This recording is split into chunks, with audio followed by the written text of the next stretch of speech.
Commander Kim Dae walked slowly down the bright corridor of a UES Harmony. His heart was beating fast, but he kept his face calm. Today was the day that would change everything for humanity. They were about to meet aliens for the first time. "Sir, we are getting close to their ship," said Park Min from her seat at the communications desk. She looked nervous, too. Her voice was quiet and careful, just like they had practiced many times. Dae nodded and sat in his captain's chair. He made himself sit in a way that looked small and weak. This was very important. For 3 years, Earth's best people had trained for this moment. They had to make the aliens think humans were harmless. The big screen in front of them showed space. In the distance, a huge alien ship was getting bigger. It was 10 times larger than their own ship. The alien ship looked like a crystal palace floating in the darkness. "Remember, everyone," Dae said quietly to his crew, "we are not soldiers today. We are not the people who survived Earth's dangers. Today we are weak. Today we are grateful for any kindness they show us." Dr. Lehigh was sitting at her station. She was the team's expert on alien behavior. She had studied everything they knew about these creatures. "They think all people from dangerous planets are violent animals," she whispered. "If they see us as a threat, they will kill us all." The crew around the bridge looked tense. Lieutenant Chohan was a very big man, but he was sitting hunched over to look smaller. Engineer Song Jae had changed his uniform to look less like a soldier's clothes. Everyone was acting like they were scared little animals. "Incoming message from the alien ship," Park Min announced. "Put on the screen." They ordered. The screen filled with light, then showed the face of an alien creature. It had skin like smooth crystal and 6 arms that moved like water. This was Ambassador Veldar from the Altarian people. The creature looked at them like they were insects. "So, you are the primitive ones from the Death World," the alien said through the translation machine. Its voice sounded bored and annoyed. "We have heard your planet is dangerous, but you look very weak to us." Dae forced himself to smile like he was happy and grateful. "Great Ambassador, we are so honored that you would speak with us. We have waited so long for this day." Around him, his crew kept their heads down. These were some of Earth's best people. Soldiers who had fought in wars. Scientists who had solved impossible problems. Engineers who had built the ship that brought them across space. But today they all acted like frightened children. "Your planet Earth," Veldar continued, "has big storms, yes? And dangerous animals." "Yes, great Ambassador," Dae replied. "Our world is very harsh. We are just happy to have survived long enough to meet civilized beings like yourself." This was not true. Earth was dangerous, but humans had not just survived, they had conquered it. They had tamed the storms, hunted the dangerous animals, and turned a deadly world into their home. But the aliens must never know this. "Show us your weapons," Veldar demanded. Dae nodded quickly. "Of course." He signaled to Song Jae, who brought forward a small box. Inside were simple tools, basic laser cutters, simple energy devices. They looked crude and weak. These were not humanity's real weapons. Hidden in other parts of the ship were devices that could destroy entire fleets. But those would stay hidden. Very primitive. Veldar said with what might have been a laugh. "These would barely hurt a child of our species. We know we have much to learn from advanced civilizations like yours," Dae said humbly. The conversation went on for 2 hours. Veldar asked many questions. Each time, the humans gave answers that made them sound weak and backward. They talked about their simple technology, their crude society, their desperate need for guidance from superior beings. It was all eyes. Earth's technology was in many ways more advanced than what they saw on the alien ship. Human society had survived wars and disasters that would have destroyed these creatures. But the aliens wanted to see primitive animals, so that is what the humans showed them. "Perhaps there is hope for your species," Veldar finally said. "If you can learn to follow orders and serve useful purposes, you might be allowed to join the Great Galactic Confederation." "We would be so grateful for that honor," Dae replied. When the transmission ended, the bridge was very quiet. Dae could see the strain on his crew's faces. Pilot Osu's hands were shaking slightly. Medic Kong now was taking deep breaths to stay calm. Well done, everyone, Day said softly. Phase 1 is complete. But he could see the anger in their eyes. These were proud people being forced to crawl like worms. Every instinct they had was screaming at them to fight, to show these arrogant aliens what humans could really do. Instead, they had to keep pretending to be nothing. The hardest part was yet to come. 2 weeks had passed since the first meeting, and things were getting worse every day. Commander Kim Day sat in his small office reading reports from his crew. Each report made him more worried. The aliens were not treating humans like guests anymore. They were treating them like pets that might bite. They came into our rooms again last night, said Security Chief Nam Gil. His voice was tight with anger. They broke everything that Private Youngmin owned. They said they were looking for weapons, but they were just being cruel. When she tried to stop them, they hurt her with some kind of pain device. Day closed his eyes and took a deep breath. Youngmin was barely 20 years old. She had joined this mission to help her family back on Earth. Now she was lying in the medical bay with burns on her arms. What did the aliens say when you complained? Day asked. They laughed, Nam Gil replied. They said we should be grateful they didn't hurt her more. Dr. Lee Hai was sitting across from them. She looked tired and sad. The aliens are testing us, she explained. They want to see how much pain we will accept before we fight back. If we never fight back, they will think we are truly weak. And if we do fight back, Day asked, then they will kill us all. That evening, things got much worse. Ambassador Veldar came to the human dining area with 6 large alien soldiers. These soldiers were called Crothri. They looked like giant lizards that walked on 2 legs. Each one was 8 feet tall with sharp teeth and claws. Primitive humans, Veldar announced loudly, we have decided your food is disgusting. From now on, you will eat our food cubes. Your habit of cooking meat is offensive to civilized beings. Chef Yunji had spent months preparing special meals for this mission. She had wanted to show the aliens how beautiful human culture could be. Now she had to throw all her work into the trash. The Crothri soldiers made horrible laughing sounds as they watched the humans clean up their food. Look how they obey, one of the soldiers said in broken human language. These humans claim to come from a dangerous world, but they act like scared rabbits. Maybe their planet was not so dangerous after all. Lieutenant Chohan was sitting at a nearby table. His hands were gripping his eating utensils so hard they were bending. Chohan was 6 feet tall and very strong, but he had to sit there and let these creatures mock him.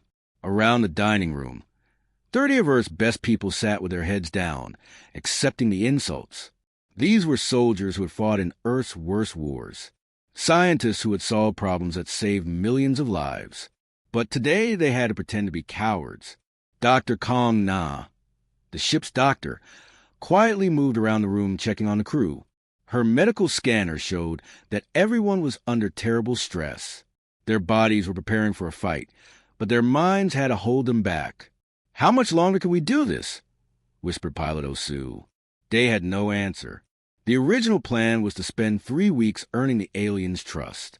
But yesterday they had received bad news. The aliens wanted to finish all negotiations in 3 more days, not 3 more weeks. 3 days to convince these creatures that humans deserve to live. The next morning brought even worse news. Day was called to a meeting with Admiral Esikator, the commander of the alien fleet. Esikator was a creature that looked like a giant octopus with too many tentacles. When he was angry, his skin turned dark colors. Your species is pathetic, Esikator told Day through the translation machine. We have been watching you for days, and you show no spirit at all. Perhaps you are too weak to be useful to us. Day forced himself to look grateful for the insult. Great Admiral, we only wish to serve and learn from superior beings like yourself. Tomorrow there will be a ceremony, Esikator continued. You will kneel before the Galactic Council and formally surrender your species to our control. If you perform well, we might let some of you live as servants. The words hit Day like a physical blow. Surrender humanity to alien control? Let his people become slaves? Of course, Great Admiral. He heard himself saying, we are honored by your generosity. But inside his mind, something was breaking The mask they had worn for weeks was starting to crack. He could see the same thing happening to his crew.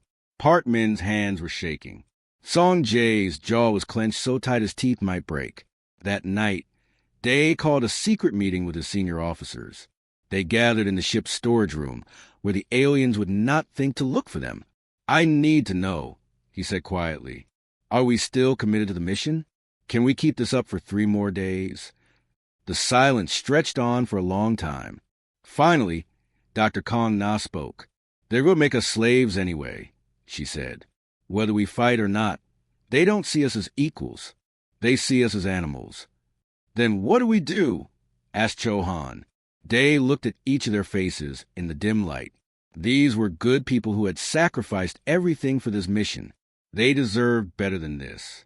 "We continue to plan," he said finally. "But if they push us past the breaking point..." He didn't finish the sentence. He didn't need to. They all knew what would happen when humans stopped pretending to be harmless. The aliens were about to learn why Earth was called a death world.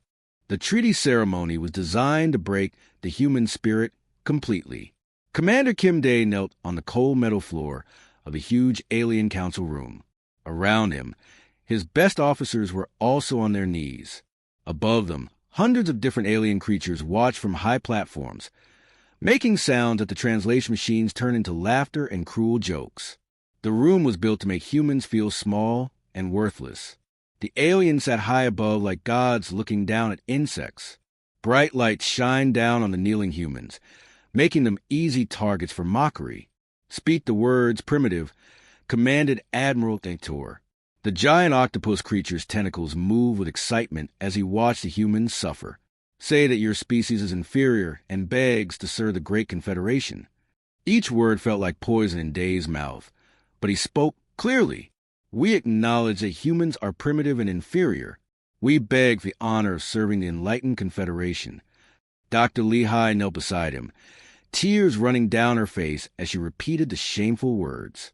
Lieutenant Chohan's massive frame shook with suppressed rage, but he also spoke the required phrases. All around the circle, Earth's finest people declared their own species to be worthless. The aliens made happy sounds as they heard the humans surrender their dignity. "Excellent," Admiral Ator said to his translator. "Now, to prove your commitment to serving your superiors, you will give us several things. First, all your weapons. Second, all your star maps and navigation data." Day nodded quickly. They had expected this. Hidden weapons and false navigation data had been prepared for exactly this moment. "And third," Essitor continued, his dark skin growing even darker with pleasure, "you will give us your medical officer for scientific study." The council room became completely silent except for the sound of alien breathing and machine humming. Dr. Kong Na, who had been kneeling quietly beside Communications Officer Park Min, slowly looked up. "Could you please repeat that request?" "Your medical officer," Escator said again, clearly enjoying the moment. "Our scientists need a live human specimen to study your species properly. She will be well cared for during the research." The silence continued. Day felt every muscle in his body getting ready for violence, even though he was still kneeling. Around him, he could sense his crew making the same preparation without moving. "The research will be non-harmful?" asked Dr. Lehigh, trying to keep hope in her voice. Several aliens made chittering sounds that meant they were laughing. At first, Escator replied with obvious amusement. "But proper scientific study requires us to examine internal organs, test pain responses, study how your bodies heal from injuries." The alien was describing torture and vivisection as if it was normal scientific procedure. That was the moment when Dr. Kong Na stood up.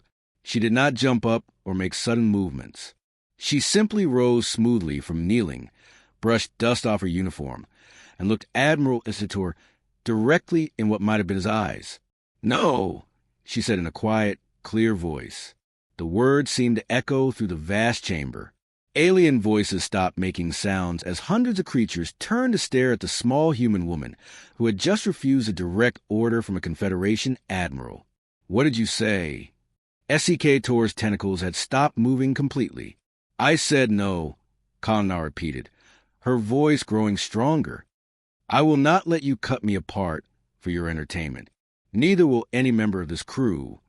SCKTOR's skin began turning the dark colors that meant extreme rage. Sees her immediately, he commanded the Crothery guards. "If these animals cannot follow simple orders, we will teach them what happens when they disobey." The first Crothery guard reached toward Dr. Kong now with his clawed hand. He never completed the movement. Lieutenant Cho Han appeared beside the 8-foot-tall alien warrior so fast that most observers miss his movement entirely. One moment Cho Han was kneeling 20 feet away. The next moment his hand was wrapped around the guard's throat, lifting the massive creature off the ground like he weighed nothing. Commander Day stood up slowly, feeling something fundamental change inside his chest. It was like a great weight lifting from his shoulders or a dam breaking inside his mind. "Protocol 7, he said quietly. His voice carried clearly through the shocked silence of the council chamber. "Masks off." The transformation that swept through the human delegation was immediate and terrifying. Cho Han's carefully hunched posture straightened to his full impressive height as he casually threw the Crothery guard across the chamber. The alien hit the far wall with a sound that made other creatures flinch in fear. Engineer Song Jae was already moving, using modified tools from his repair kit to disable the chamber security systems. Communications Officer Park Min was speaking rapidly into her communication device, her previous timid behavior replaced by the crisp efficiency of a military operator calling for backup. "Confederation Fleet." Day's voice had dropped to a tone that seemed to vibrate in the bones of every creature present. "You have 60 seconds to power down your weapons and move to safe distance." Admiral SCKTOR's translator was making crackling sounds as it tried to process his outrage. "You dare threaten us? You are 30 primitives surrounded by the most powerful fleet in the galaxy." Dr. Lehigh was moving through the chamber with deadly grace, her enhanced human reflexes allowing her to anticipate and counter the remaining guards' attacks before they could complete them. "Admiral," Day replied calmly, "you should know that humans are very good at noticing patterns. We have spent 2 weeks studying your technology, your defenses, your weaknesses." The truth was finally coming out. The helpless primitives were revealing what they really were: predators from a world that had tried to kill them for millions of years. The change happened so fast that most aliens could not understand what they were seeing. Lieutenant Cho Han released the Crothery guard he had been holding. The 8-foot-tall alien warrior fell to the ground, gasping for air. Cho Han had not even been trying to hurt him seriously, but the guard would not be getting up for several minutes. Around the council chamber, the other human crew members were moving with deadly purpose. Engineer Song Jae pulled out what looked like a simple repair tool, but when he pointed it at the security cameras, they all went dark. The aliens had been watching everything, but now they were blind. Communications Officer Parkman was no longer the quiet, scared woman who had spent weeks bowing to alien insults. She spoke into her device with the sharp voice of a military professional. "Harmony Control, this is Parkman. Execute Defensive Pattern 7 immediately." "All systems active." "What is Defensive Pattern 7? Admiral SCKTOR demanded, his tentacles thrashing wildly. Commander Kim Day smiled for the first time in weeks, but it was not a nice smile. It was a smile of a predator who had been pretending to be prey. "You are about to find out, Admiral." Through the chamber's large windows, they could see the space around the Confederation mothership. Suddenly, small objects that looked like floating debris began moving with purpose. The aliens realized these were not random space junk, but carefully placed human devices. "Impossible," whispered Ambassador Veldar, his crystal skin flickering with colors that showed extreme fear. "Our sensors detected nothing threatening." "That is because you are not looking for the right things," explained Dr. Lehigh as she officially disabled 2 more Crothery guards using pressure points she had learned from studying alien anatomy. "Humans are very good at making dangerous things look harmless." The tactical display screens around the chamber lit up, showing the Confederation fleet from the human perspective. Red markers highlighted 17 critical weak points across the alien ships that the humans had identified during their weeks of careful observation. "You see, Admiral," Day continued in a conversational tone while his crew systematically took control of the chamber, "deaf worlds do not produce weak species. They produce species that are very good at staying alive when everything is trying to kill them. Pilot Osu's voice came through the communication system with professional calm. Harmony to all personnel. Confederation ships are moving to attack formation. Recommend immediate implementation of countermeasures. What happened next would be studied by military schools across the galaxy for generations. The humans did not fight like the aliens expected. The Crothri were used enemies who relied on strength and aggression. But humans had learned to survive on a world where strength alone was not enough. They used intelligence, adaptability, and teamwork. Dr. Kong now was treating the injuries of fallen guards, even while the battle continued around her. She could not stop being a healer, even when fighting for her life. But her medical knowledge also told her exactly where to strike to disable opponents without killing them. You cannot defeat our entire fleet with one small ship, Esikator protested, though his voice was less confident than before. We do not need to defeat your fleet. Song Jae replied as he finished reprogramming the chamber's environmental systems.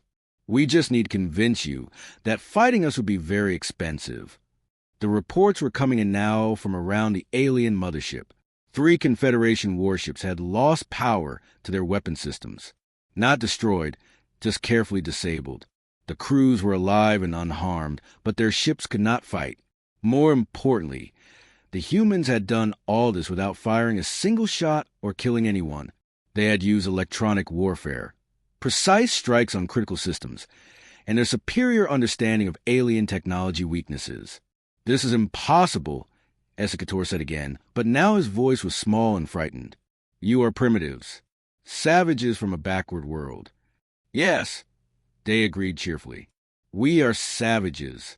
We come from a world where the storms can level cities, where the animals hunt in coordinated packs, where the very ground can split open and swallow entire mountains. He walked closer to the Admiral, and Esikator's tentacles pulled back in fear. But do you know what the most dangerous thing on our world is, Admiral? It is not the storms or the predators or the earthquakes.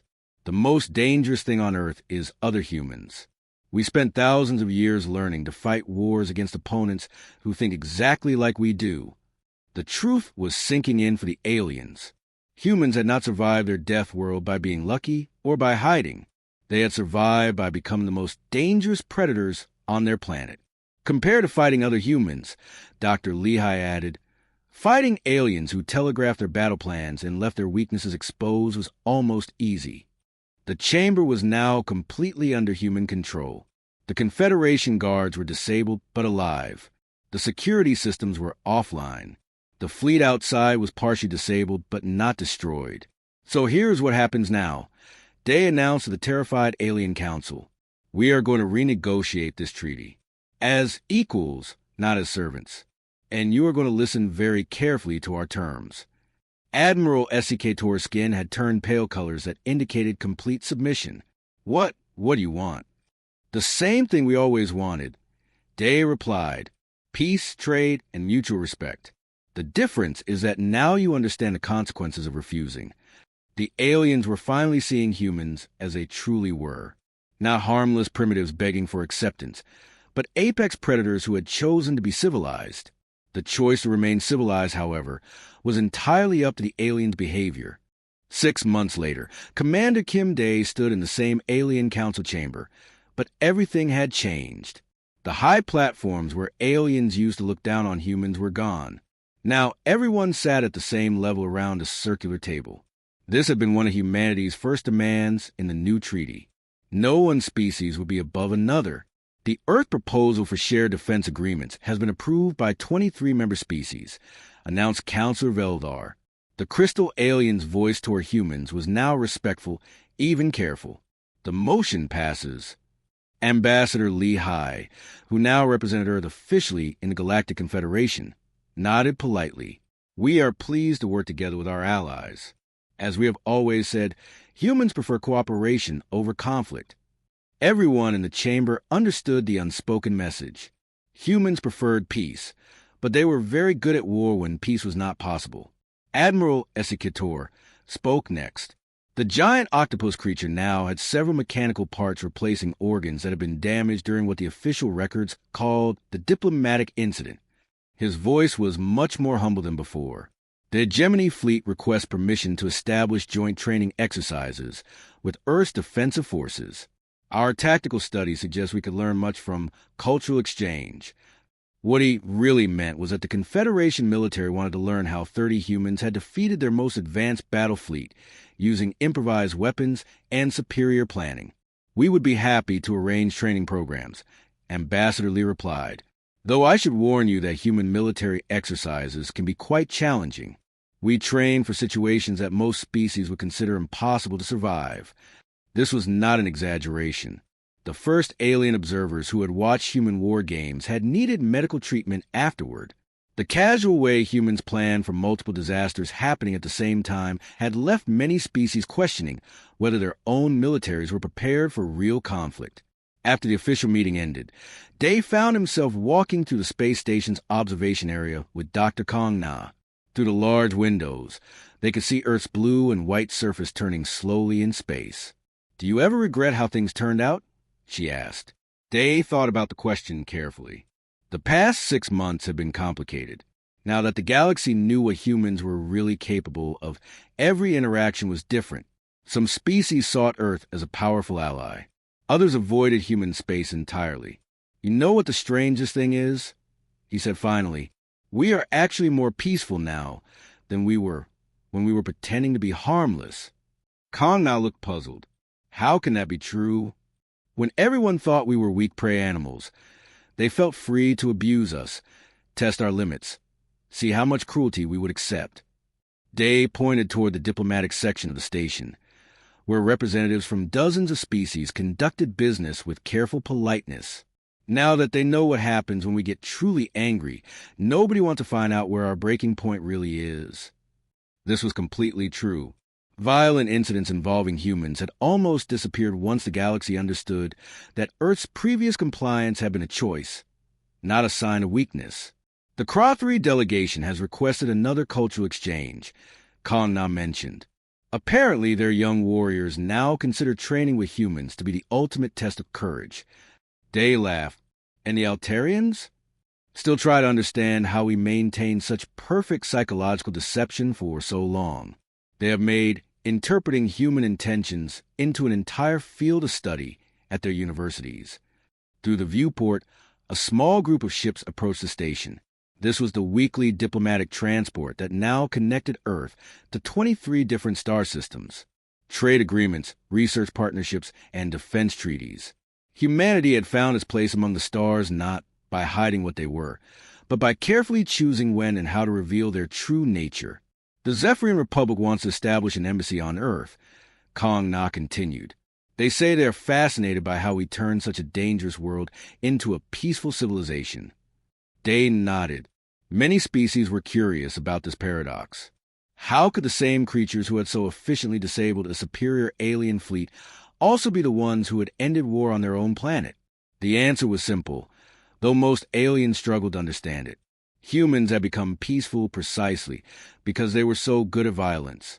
When everyone knew the true cause of conflict, peace became the rational choice. "Sometimes I think about that day in the council chamber," Kong Na said quietly. "What would have happened if Dr. Kong Na had not stood up and said no?" Day considered this. "We would probably be slaves right now, or dead. The aliens would have kept pushing until we broke, one way or another. And now they know better." Day watched as another ship requested permission to dock. The galaxy was vast and full of different species, each with their own needs and fears. The most important thing predators can do is choose to be civilized. But that choice has to be respected. A new message appeared on the communication screen. Another species, the Helix Collective, was requesting first contact protocols with Earth. They had heard about humanity's unique approach to diplomacy and wanted to establish relations. Day smiled. The galaxy was learning that Deathworlders could be the most peaceful species of all, as long as their peaceful nature was appreciated rather than exploited. After all, there was nothing more dangerous than a predator that felt cornered. But there was also nothing more valuable than a predator that chose to be your friend.